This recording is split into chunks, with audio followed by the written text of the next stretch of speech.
नमस्कार, मैं रवीश कुमार। इसराइल और हमास के बीच समझौता हो गया है। इस समझौते में कौन हारा, कौन जीता, इसका जवाब इस बात से मिलेगा कि इसराइल को समझौता किससे करना पड़ा। हमास से। 15 महीने तक हमास को आतंकी बताकर इसराइल गजा पर बमबारी करता रहा, लेकिन इस दौरान वह भूल गया कि गजा में हमास का कोई भी विकल्प नहीं है। न इसराइल और अमेरिका दूसरा विकल्प बना पाए। जैसे इराक और सीरिया में झट से इसराइल और अमेरिका ने एक नया विकल्प खड़ा कर दिया। जिस हमास को मिटाने की कस्में इसराइल खाता रहा, उसी हमास से उसे समझौता करना पड़ा है। आप कल्पना कीजिए, जब इसराइल की सेना गजा से लौट रही होगी, फलस्तीन के लोग अपने घरों की तलाश में उस गजा में लौट रहे होंगे जो अब मलबों के ढेर में बदल चुका है। तो यह किसकी जीत का दृश्य होगा और किसकी हार का? जब इसराइल की जेलों से आज़ाद होकर हजारों फिलिस्तीनी जीत का निशान दिखाते हुए गजा जाएंगे, तब यह किसकी जीत होगी? आपको याद होगा, हमास के पूर्व चीफ यहया सिनावर ने यही किया था। इसराइल को मजबूर कर दिया था कि वह अपनी जेलों में बंद सैकड़ों फिलिस्तीनियों को रिहा करे। इसराइल उस अपमान को नहीं भूल पाया, बल्कि उसे अब भी याद दिलाया जा रहा है। इसराइल ने बेशक हमास के सारे बड़े नेताओं को खत्म कर दिया, लेकिन इसके बाद भी इसराइल को हमास से ही समझौता करना पड़ा है। लाखों टन बम गिराने के बाद भी हमास ने सरेंडर नहीं किया, बल्कि इसराइल को हमास से समझौता करना पड़ा। यह जरूर एक बड़ा सवाल है कि हमास ने फिर क्यों भरोसा किया। इस समय तो यही दिख रहा है कि गजा में इसराइल का कोई भी मकसद पूरा नहीं हो रहा। लेकिन याद रखिएगा, इसराइल केवल गजा की तरफ देखकर युद्ध नहीं कर रहा था। उसका हासिल भले गजा में ना दिखे, लेकिन यमन, सीरिया, लेबनान और ईरान की तरफ देखने से इसराइल का मकसद और उस दिशा में उसकी कामयाबी का चेहरा दिखाई पड़ जाता है। हमास और इसराइल के बीच का समझौता किसी की खुशी या किसी की जीत की खबर नहीं। इस पूरे युद्ध में मानवता की हार इतनी बड़ी है कि कोई युद्ध विराम, कोई समझौता किसी की जीत बन ही नहीं सकता। इन दोनों की जीत तो बिल्कुल नहीं, ट्रंप की ना बाइडेन की। बाइडेन अपनी टीम को श्रेय दे रहे हैं और ट्रंप इसका श्रेय खुद ले रहे हैं। बाइडेन की टीम कह रही है कि यह उनके कार्यकाल की सबसे मुश्किल कूटनीतिक सफलता है, तो ट्रंप की टीम कह रही है कि सबसे आसान काम था उनके लिए। बाइडेन को 1 साल से ज्यादा वक्त लगा, तो ट्रंप ने 1 दिन में हासिल कर लिया। ट्रंप के कारण भले ही इसराइल रुक गया है, लेकिन मध्य पूर्व और खासकर गजा में इसराइल की क्या भूमिका होगी, हमास की क्या होगी, क्या इसराइल फिलिस्तीन को स्वतंत्र राज्य के रूप में मान्यता दे देगा, क्या पहले से अधिक फिलिस्तीन को आज़ादी दे दी जाएगी, इन सब पैमानों पर ट्रंप का इम्तहान अभी बाकी है। याद रखा जाना चाहिए, ट्रंप ने अपने पहले कार्यकाल में जेरूसलम को दूसरी राजधानी के रूप में मान्यता दी थी। गजा में इसराइल के दखल को मजबूत ही किया। अक्टूबर में चुनावों के दौरान ट्रंप ने कहा कि उनके दफ्तर में आने से पहले गजा में युद्ध समाप्त हो जाना चाहिए। टाइमिंग देखिए कि ट्रंप के दफ्तर में आने के चंद घंटे पहले गजा में युद्ध समाप्त होने जा रहा है। अमेरिका और इसराइल की मिलीभगत की टाइमिंग का श्रेय अगर आप ट्रंप को देना चाहें या बाइडेन को, इससे गजा की हालत पर कोई खास असर नहीं पड़ता, सिवाय इसके कि युद्ध रुकने जा रहा है। Before I begin, let me speak to important news from earlier today. After 8 months of nonstop negotiation, my administration, a ceasefire and a hostage deal has been reached by Israel and Hamas, the elements of which I laid out in great detail in May of this year. This plan was developed and negotiated by my team and will be largely implemented by the incoming administration. That's why I told my team to keep the incoming administration fully informed, because that's how it should be, working together as Americans. यह समझौता राहत की बात तो है, मगर इसमें किसी की कामयाबी नहीं। जितनी शर्मनाक बमबारी थी, उससे भी शर्मनाक है ये कामयाबी। वही अमेरिका क्रेडिट ले रहा है जिसने संयुक्त राष्ट्र में बार बार इसराइल के खिलाफ लाए गए युद्ध विराम से लेकर तमाम प्रस्तावों पर वोट किया, पास नहीं होने दिया। बाइडेन के दौर में ही अमेरिका ने इसराइल को हथियार दिए, अरबों डॉलर का धन दिया, इसराइल के भयानक हमलों को आत्मरक्षा बताकर मान्यता दी। अब वही बाइडेन श्रेय ले रहे हैं कि समझौता करा दिया, शांति ले आए। नेतन्याहू को वॉशिंगटन बुलाया गया। उनके स्वागत में अमेरिका के क्या रिपब्लिकन, क्या डेमोक्रेट, सारे सांसद खड़े होकर तालियां बजाते रहे। आज वही अमेरिका कह रहा है कि इस राष्ट्रपति ने तो उस राष्ट्रपति ने तो समझौता करा दिया। जिस हमास को आतंकी बताते रहे उससे समझौते को विश्व विजय के रूप में दिखा रहे हैं। नई रिपोर्ट आई है कि कमला हैरिस के खिलाफ वोट इसलिए भी पड़ा कि गजा में इसराइल का नरसंहार नहीं रुका। अपनी सरकार को हराकर बाइडन किस विश्व विजय का दावा कर रहे हैं। यह समझौता महत्वपूर्ण तो है, इसे लेकर यह देखा जाएगा कि इसराइल को तत्काल क्या नुकसान हुआ और इसके बदले भविष्य में उसे क्या फायदा होने जा रहा है।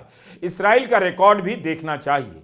एक सवाल यह भी है कि इसराइल ने गजा में क्या किया है। इसकी जानकारी तो है मगर पूरी नहीं। क्या अब दुनिया भर के पत्रकारों को गजा में जाने दिया जाएगा? यह रिकॉर्ड पर है कि इसराइल ने 4000 पत्रकारों को गजा में जाने नहीं दिया। गजा में इंटरनेट बंद कर दिया गया। बिसान गजा की आवाज बन गई। उनके कई साथी पत्रकार मार दिए गए, लेकिन बिसान ने अपनी रिपोर्टिंग उस हालत में भी जारी रखी। बिसान का एक बयान उनके इंस्टाग्राम अकाउंट पर डाला गया है जिसमें वे कह रही हैं कि 467वां दिन है, मैं अभी तक जिंदा हूं। लोग सीज फायर की घोषणा का इंतजार कर रहे हैं, हताश हैं, घायल हैं, थक चुके हैं मगर खड़े हैं। ये याद रखिए कि सीज फायर की घोषणा गजा और फिलिस्तीन के नरसंहार के अंत की घोषणा नहीं है। 2 चरणों में सीज फायर होगा। पहले वाला अस्थायी है, दूसरे के अंत के बाद हो सकता है युद्ध खत्म हो जाए, पर लोगों में उम्मीद है कि किसी तरह से यह किलिंग मशीन रुक जाए। मगर यह फिलिस्तीनी लोगों की अंतिम मांग नहीं है। हम बस उम्मीद करते हैं कि यह हमारी आजादी की ओर पहला कदम होगा।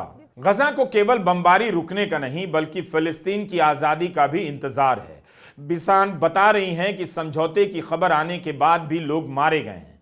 वे अपने वीडियो में गजा के लोगों के झूमने की तस्वीर दिखाती हैं। लोग खुश हैं। कबीर की पंक्तियां याद आ रही हैं, साधो ये मुर्दों का गांव, पीर मरें पैगंबर मरी हैं जिंदा जोगी, राजा मरी हैं प्रजा मरी हैं वैद और रोगी। कातिलों ने ऐलान किया है कि अब हम कत्ल नहीं करेंगे। हमने कत्लेआम रोकने की डील कर ली है। हम पहले भी रोक सकते थे मगर हमसे कत्लेआम रुक नहीं रहा था। अगर किसी को श्रेय देना है तो दीजिए दक्षिण अफ्रीका को और उसके राष्ट्रपति को, जिन्होंने अंतर्राष्ट्रीय अदालत में इसराइल के खिलाफ मुकदमा दायर किया। श्रेय देना है तो आयरलैंड, स्पेन, बोलिविया, वेनेजुएला जैसे देशों को दीजिए, जिन्होंने इसराइल के अपराधों को बहुत पहले पहचान लिया और नेतन्याहू के खिलाफ प्रतिबंध लगा दिया। अंतर्राष्ट्रीय अदालत के आदेश के बाद आज नेतन्याहू 120 से अधिक देशों में गिरफ्तार किए जा सकते हैं। याद रहे कि अदालत के इस आदेश की अमेरिका ने निंदा की थी। इनमें भारत के प्रधानमंत्री मोदी का नाम नहीं है। वैसे भारत के अखबारों में युद्ध वही रुकवा रहे थे। कितनी हेडलाइन छप गई मोदी जी को लेकर कि यूक्रेन रूस से लेकर इसराइल के हमले को रुकवाने में लगे हैं, इनकी भी भूमिका है। लेकिन जब समझौते की खबर आई तो ना उनके नाम की चर्चा है, ना भारत की।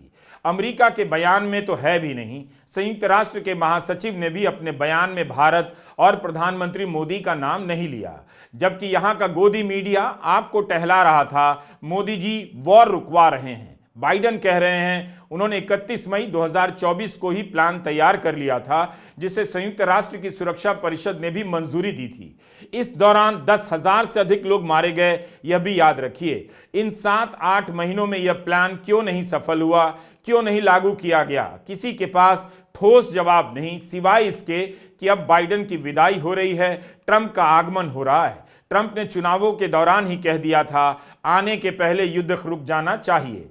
वैसे ट्रंप और बाइडन के बीच इसराइल को लेकर खास अंतर नहीं। अमेरिका के राष्ट्रपति कह रहे हैं 7-8 महीनों से काम कर रहे हैं, और इधर इसराइल के मंत्री बेन ग्विर कह रहे हैं कि उन्होंने कई बार समझौते की कोशिशों को नाकाम कर दिया।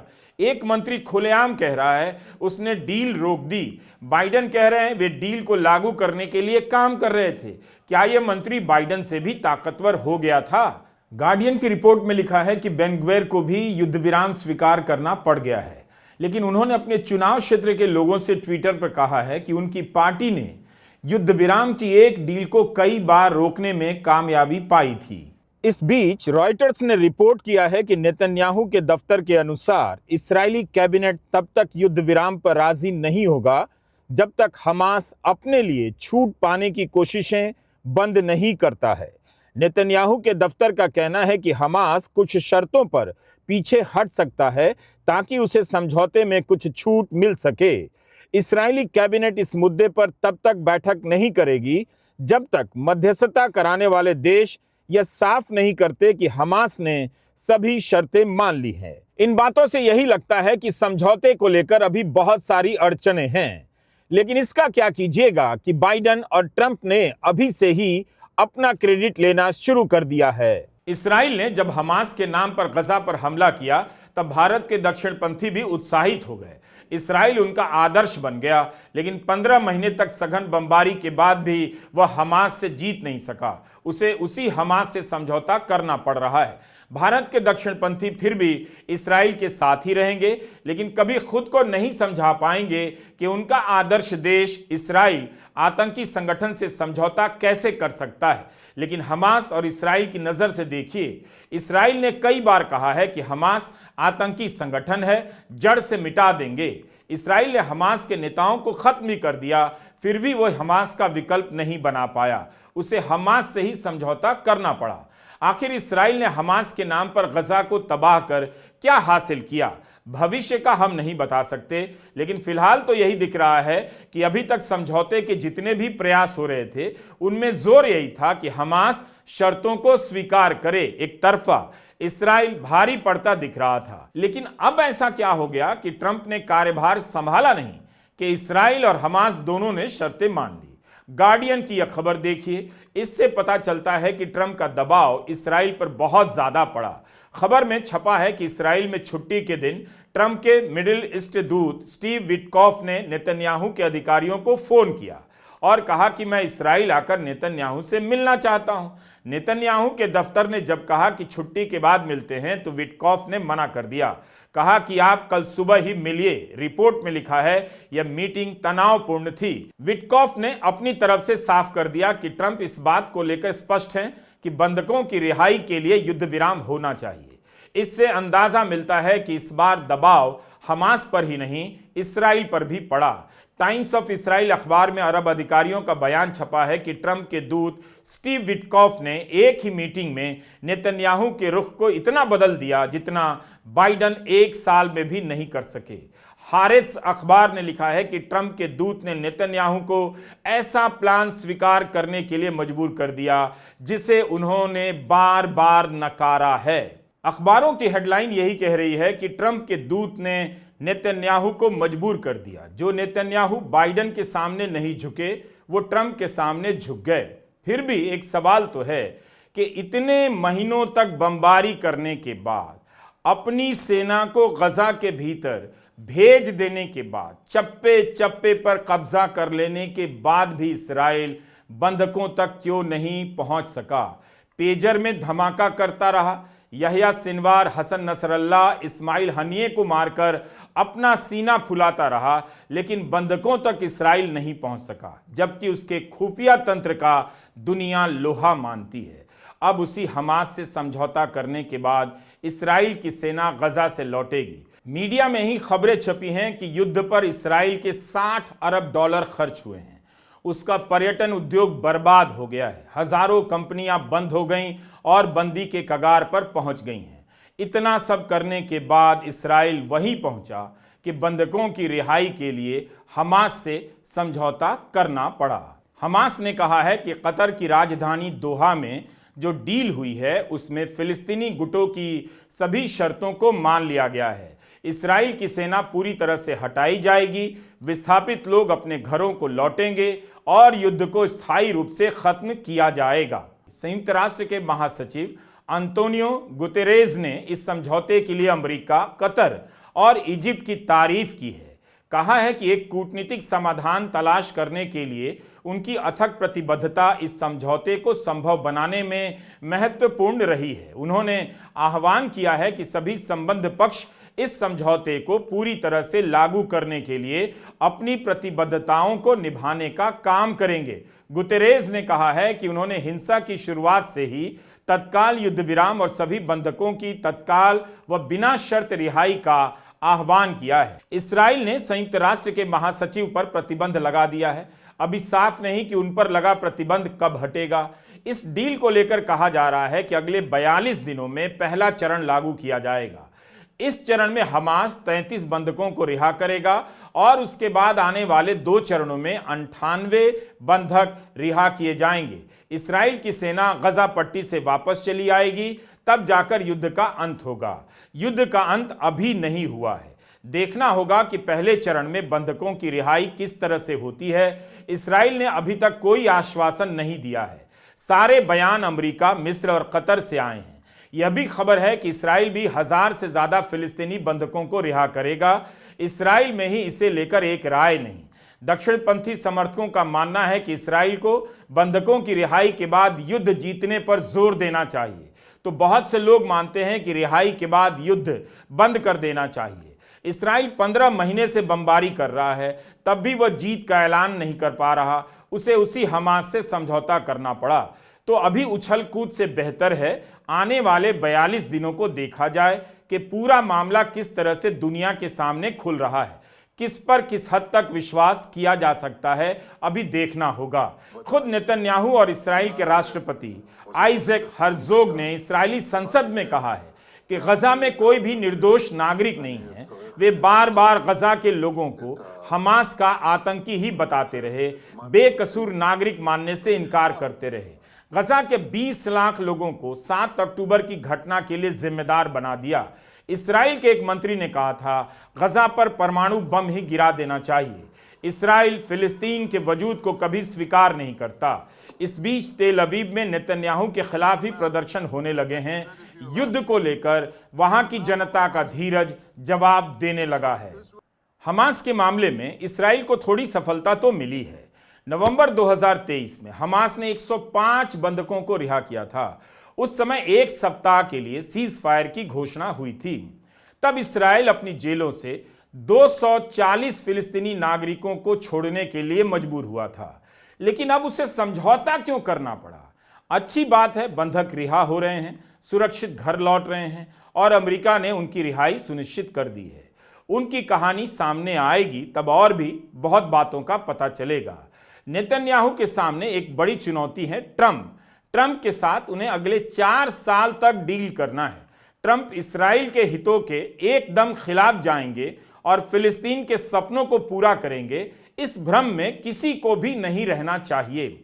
अभी इस्राइल ईरान को और कमजोर करने के लिए ट्रंप पर निर्भर रहेगा, सऊदी अरब से और बेहतर डील करने के लिए निर्भर रहेगा।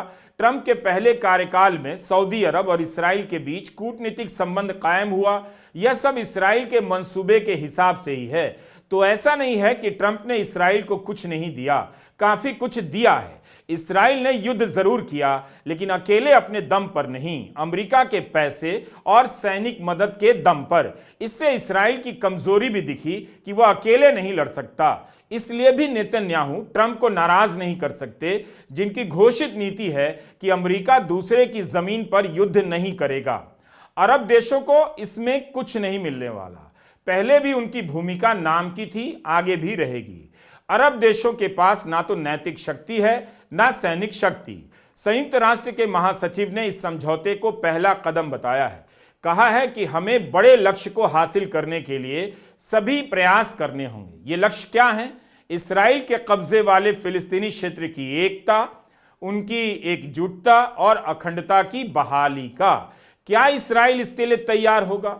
महासचिव अंतोनियो गुतेरेस ने जोर देकर कहा है, स्थायी शांति और स्थिरता हासिल करने के लिए फिलिस्तीनी एकता आवश्यक है और एकीकृत फिलिस्तीनी शासन सर्वोच्च प्राथमिकता बनी रहनी चाहिए। इस्राएली कब्जे को समाप्त करने और दोनों के बीच बातचीत के जरिए 2 राष्ट्र समाधान हासिल करने की आवश्यकता पर जोर दिया जाना चाहिए। अमेरिका के राष्ट्रपति जो बाइडेन ने भी कहा है कि फिलिस्तीन को अलग राज्य के रूप में मान्यता दी जानी चाहिए। इसे 2 स्टेट सॉल्यूशन कहा जाता है, जिसके तहत इस्राइल और फिलिस्तीन एक दूसरे के पड़ोसी राज्य होंगे। अमेरिका ने कई दशकों से इस प्रस्ताव का समर्थन किया, बाइडेन ने भी किया। दुनिया के अधिकतर देश इसका समर्थन करते हैं। अपने पिछले कार्यकाल में ट्रंप ने ऐसे ही एक प्रस्ताव टू स्टेट मॉडल का पेश किया, जिसे फिलिस्तीनी लोगों ने ठुकरा दिया। ट्रंप ने इसे अपना पीस प्लान बताया था। क्या वे फिर से उसी प्रस्ताव को लेकर आगे बढ़ेंगे? क्या इस्राएल इसके लिए तैयार होगा? फिर इसके लिए वह किससे बातचीत करेगा? क्या उसी हमास से? तब उसके लिए हमास क्या हो जाएगा? क्या नेतन्याहू फिलिस्तीन को लेकर अपने पुराने बयानों को भूल जाएंगे? यह रोशनी और अंधेरे की संतानों के बीच की लड़ाई है। संसद में यह कहा था नेतन्याहू ने जब गजा के अहली अरब अस्पताल पर हमला हुआ तो ट्वीट हटा दिया। उनके इस बयान को नरसंहार की भाषा बताया गया। When I zoom in, remember how tiny this is. Remember the distance. 2 सितंबर 2024 को नेतन्याहू टीवी पर गजा का एक नक्शा लेकर आ गए। नक्शे से वेस्ट बैंक पूरी तरह से गायब था, इस्राएल में शामिल कर लिया गया था।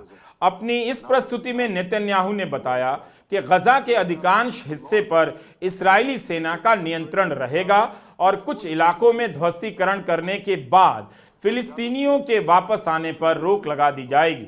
नेतन्याहू ने कहा था कि प्रशासन का काम स्थानीय इकाई करेगी। आप भूल गए, इस्राएल ने आखिरी बची बेकरी को बम से उड़ा दिया था ताकि गजा के लोगों को रोटी भी ना मिले। इन 467 दिनों में हजारों लाखों मकानों का वजूद मिटा दिया गया। घनी आबादी के कई मोहल्ले उजाड़ दिए गए। लोगों को बम और भूख से मारा गया। गजा के लोगों ने इस धरती पर मौजूद जुल्म की हर पुरानी दास्तान को नकार दिया और नई हदों को गले लगा लिया।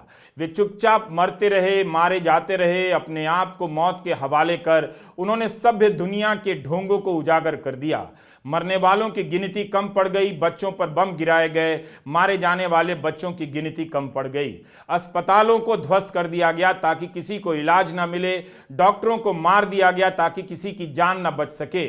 पत्रकारों को मारा गया ताकि किसी को खबर का पता न चले कि जुल्म किस तरह ढाया गया। इस्राएल ने कहा और अमेरिका ने दोहराया कि आतंक से लड़ा जा रहा है। अब कोई सफाई नहीं कि आतंक से लड़ रहे थे तो उसी आतंकी संगठन हमास से समझौता कैसे कर लिया। अक्टूबर 2023 से लेकर आज तक और आज भी मानवता हर हद तक रौंदी जाती रही है। रौंदने के लिए नई नई हदों को पार किया जाने लगा। यह किसी की जीत कैसे हो सकती है? कोई समझौता इसकी भरपाई नहीं कर सकेगा। कितने ही परिवारों का वजूद इस दुनिया से पूरी तरह खत्म हो गया। जीत अगर किसी की है तो उनकी जिन्होंने बमों का मुकाबला किया, अपनी जान दी और दिखा दिया बमों से इंसानी जज्बे को खत्म नहीं किया जा सकता है। डॉक्टर सफिया का किस्सा हमने अपने एक वीडियो में बताया। आज तक उनकी रिहाई नहीं हुई। 1 साल तक भारी बमबारी के बीच एक डॉक्टर अपने मरीजों और अस्पताल के लिए खड़ा रहा और आखिर में इस्राएल के टैंकों ने उन्हें बंधक बना लिया। दुनिया भर की सरकारों और संगठनों ने उनकी रिहाई की मांग की है, मगर अमेरिका एक डॉक्टर को आज़ाद नहीं करवा पाया है। 1.25 साल के हमले में इस्राएल ने गजा के किस अस्पताल पर बम नहीं गिराए, किस अस्पताल पर बिना सबूत हमास का कंट्रोल सेंटर होने का आरोप नहीं लगाया और उस पर बम नहीं गिराया। आज तक इस्राएल ने कोई ठोस सबूत पेश नहीं किया कि जिन अस्पतालों में महिलाएं, बच्चे, बुजुर्ग सब शरण ले रहे थे उन पर हमले क्यों किए गए। इस युद्ध ने दुनिया के बड़े बड़े अखबारों का असली चेहरा सामने ला दिया। वे सभी इस युद्ध में शामिल रहे। इस्राएल की हर क्रूरता को अपनी हेडलाइन में मानवता के रूप में पेश करते रहे। याद कीजिए फिलिस्तीन के पत्रकार किस तरह जान दे रहे थे। उनके बच्चे सामने मारे जा रहे थे, तब भी पत्रकारिता कर रहे थे। अंत में वे भी मारे गए। उनके साथ कई 100 लोग इस युद्ध के बाद पत्रकार भी बन गए। गजा के बारे में दुनिया ने जितना देखा, जितना जाना, उसके पीछे कुछ पत्रकारों का बहुत बड़ा रोल है। उनके नाम लिए जाने चाहिए। अल जजीरा ने उन सब पत्रकारों के नाम एक जगह जुटाए हैं जो इन हमलों में मारे गए हैं। गजा की आपने जो भी तस्वीरें देखी हैं वो वहीं के पत्रकारों ने आप तक पहुंचाई। वायल अल दाहदऊ, फादी अल वहीदी, बिसान औदा, पेलेस्तिया अलकाद, विस्साम नासर, मुताज अजैजा, हिंद खुदारी, युमना अल सैयद। जब कुछ नहीं बचा था तब ये लोग अपनी जान पर खेलते हुए बिना इंटरनेट, बिना खाए पिए रिपोर्ट करते रहे। इस्राइल ने सब कुछ खत्म करने की कोशिश की, लेकिन इन लोगों की हिम्मत और हौसले को वह रौंद नहीं पाया। इन्होंने भूखमरी, बमबारी, अत्याचारी, टेंट सब पर रिपोर्ट किया, अपने साथियों को मरते हुए देखा, उन्हें दफनाया भी और रिपोर्टिंग करते रहे। दुनिया भर ने इन पत्रकारों का जज्बा देखा है, उन्हें मरते हुए भी देखा। इस्राइल के हमले में 160 से अधिक पत्रकार मारे जा चुके हैं। कुछ दिनों के बाद फिर किसी पत्रकार का अकाउंट चुप हो जाता है। Committee to protect journalist target करके पत्रकारों की हत्या किए जाने के आरोपों की जांच कर रही है। इन अपराधों के लिए क्या कभी किसी को सजा मिलेगी? इस्राइल के पास युद्ध जारी रखने का कोई तर्क नहीं बचा था। उसे लौटकर वही करना पड़ा जिसकी बात पहले दिन से की जा रही थी। बंधकों के परिवार कह रहे थे कि युद्ध रोको, बंधकों की रिहाई की बात करो। नेतन्याहू हमास को खत्म नहीं कर सके, लेकिन सीरिया में असद, लेबनान में हिजबुल्लाह के बड़े बड़े नेताओं को खत्म कर ईरान को कमजोर तो कर ही दिया। इस पूरे एपिसोड में ईरान कमजोर हुआ है। इस्राइल इसे अपनी कामयाबी बता सकता है, लेकिन गजा में नेतन्याहू अपनी कामयाबी नहीं दिखा सके। निश्चित रूप से इस्राइल ट्रंप के सहारे अगले मंसूबे पर काम करेगा ही, और ट्रंप भी इस्राइल की ही मदद करेंगे। इस समझौते से फिलिस्तीन को आज़ादी मिलने वाली है, इस भ्रम में नहीं रहना चाहिए। फिलिस्तीन के इलाके, खासकर वेस्ट बैंक में इस्राइल के चेक पॉइंट ही इतने हैं कि उन्हीं को खत्म करने में ट्रंप के कई कार्यकाल बीत जाएंगे। इतना सब करने के बाद भी, 15 महीने तक बमबारी करने के बाद भी इस्राइल की जीत का ऐलान नहीं हुआ। निराशा के इसी दौर में दुनिया ने उन लोगों को देखा जो इस्राइल के खिलाफ सड़कों पर उतर आए और हिंसा, क्रूरता का विरोध करते रहे।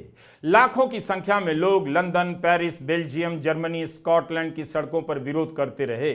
उनकी सरकारें इस्राइल के साथ रही, मगर जनता उसके विरोध में। अमेरिका की यूनिवर्सिटी से लेकर दुनिया की तमाम यूनिवर्सिटी के छात्रों ने विरोध प्रदर्शन का नया रिकॉर्ड बनाया, अपनी पढ़ाई, डिग्री खतरे में डाल दी, गलत को गलत कहा। भारत की यूनिवर्सिटी में पढ़ने वाले छात्र खुद से एक सवाल कर सकते हैं, जब दुनिया भर के छात्र इसका विरोध कर रहे थे, वे कहां थे और क्या कर रहे थे?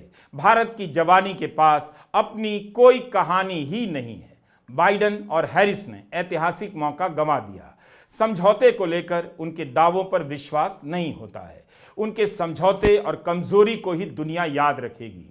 इस्राइल के लिए अमेरिका की एक पार्टी अपनी सरकार गंवा सकती है, या अमेरिका में इस्राइल की जीत है, और अमेरिका की ही एक पार्टी के लिए इस्राइल ने समझौता कर लिया, यह इस्राइल पर अमेरिका की जीत है। दोनों आपस में मिले हुए हैं कि एक दूसरे को आप अलग नहीं कर सकते। आज ट्रंप की वाहवाही हो रही है, आने वाले समय में दिखेगा ट्रंप दुनिया में कोई नई मिसाल छोड़ते हैं या इस्राइल के लंबे एजेंडे पर खुलकर खेलने लग जाते हैं। नमस्कार, मैं रवीश कुमार।